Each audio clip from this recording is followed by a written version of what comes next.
ओम शांति। बाबा ने हम सभी को बहुत सुंदर सीख दी हुई है कि बच्चे, तुम्हें सबको दुआएं देनी हैं और ऐसे कर्म करने हैं, ऐसी सेवा करनी है, ऐसा पुण्य कमाना है कि सबके दिल से तुम्हारे लिए दुआएं निकलें। बहुत सुंदर चीज़ है, क्योंकि जो मनुष्य दुआएं देता है और लेता है उसका चित्त बहुत शांत और सुखी रहता है। देने वालों को वही मिलता भी है। इसलिए हम इस बार इन दोनों का बहुत अच्छा अभ्यास करेंगे और अनुभव करेंगे कि क्या होता है इनसे। आप सारे दिन में 2 बार अभ्यास कर लो प्रैक्टिस के लिए। लोग आ जा रहे हैं, संकल्प करो इनका जीवन निर्विघ्न हो जाए, ये भी मनुष्य देवता बन जाएं, ये भी बाबा से अपना अधिकार प्राप्त कर लें, इनका भी कल्याण हो जाए, ये भी बहुत सुखी हो जाएं। ऐसा संकल्प करते रहो 2 बार बैठकर, ताकि फिर ये नेचर बन जाए। लेकिन इसके लिए बहुत आवश्यक है कुछ अच्छे स्वमानों का अभ्यास करना। जैसे मैं इष्ट देव देवी हूँ, मैं विश्व कल्याणकारी हूँ, मैं पूर्वज हूँ। तो जो स्वयं इस देव देवियाँ हों वो दूसरे के लिए गलत कैसे सोच सकते हैं। वो तो दूसरों को दुआएं देते हैं, उनके मंदिरों में भक्त जाते हैं दुआएं लेने। देवियों की दृष्टि से भी दुआएं मिलती हैं, हाथ से भी दुआएं मिलती हैं, शुभ भावनाएं। दूसरे शब्दों में कह सकते हैं हम पूर्वज हैं, सबके बड़े हैं, तो बड़ों को तो एक सुंदर फ्लो छोटों की ओर भेजना ही होता है। इसलिए हम दुआएं दें। सवेरे उठकर एक काम और करेंगे, ग्लोब के ऊपर खड़े होकर सारे संसार को दुआएं देंगे।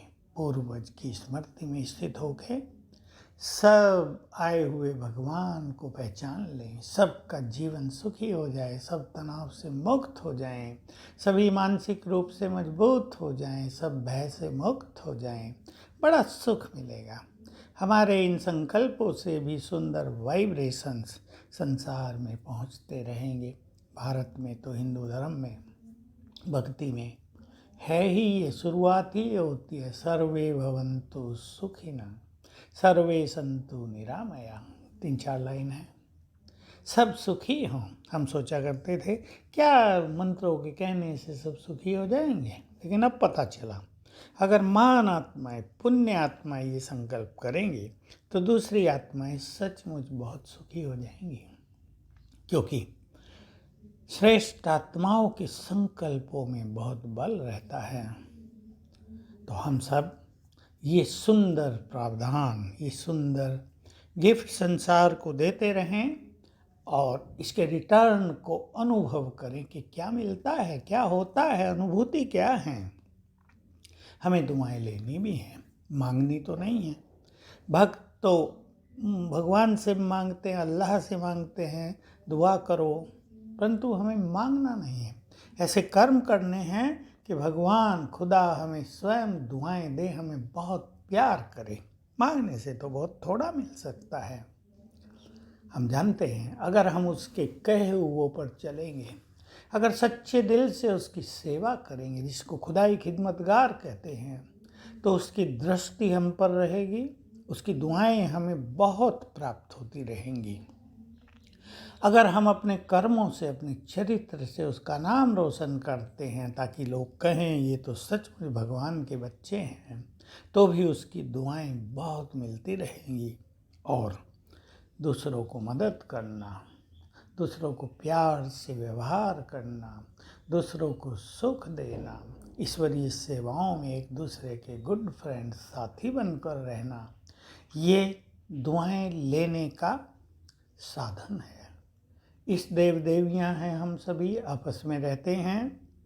हम एक दूसरे के लिए बहुत सुंदर दृष्टि रखें, जिसे बाबा कहते हैं मीठी दृष्टि रखें, तो उससे एक दूसरे की दुआएं सबको मिलती रहेंगी और हमारे दुआओं के भंडार भरपूर होते चलेंगे। तो बहुत ध्यान देंगे पुरुषार्थ को सहज करने के लिए, पुण्यों का खाता बढ़ाने के लिए, बीमारियों में और विघ्नों में सहज पार हो जाने के लिए दुआओं के खाते की बहुत ज़रूरत होती है और हम उसको भरपूर करेंगे। ओम शांति।